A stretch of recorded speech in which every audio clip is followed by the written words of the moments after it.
Did you know the ancient Sumerians, one of the most advanced civilizations predating Christ, actually believed in vampires and werewolves? The ancient Sumerians existed in Mesopotamia about 12,000 years ago, and seemingly out of nowhere after the Stone Age, they gained advanced knowledge in the economics and organization of its people. With such inventions as the wheel and the concept of seconds and minutes and time being just a couple of their successes, they were known as the cradle of civilization.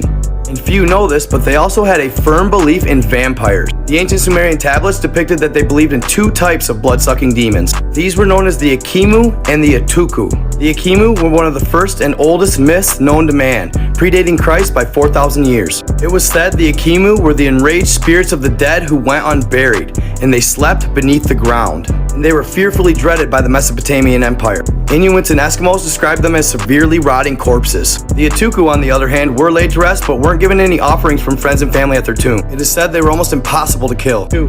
Ancient Sumerians believe in vampires and werewolves too.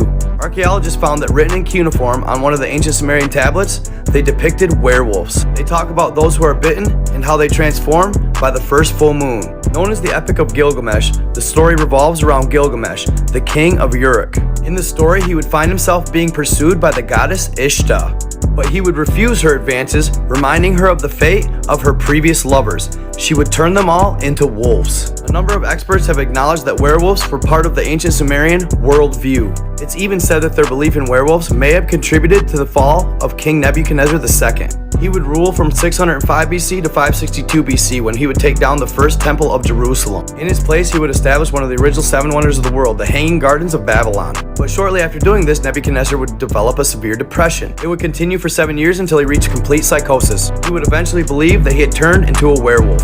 This psychosis is known today as lycanthropy.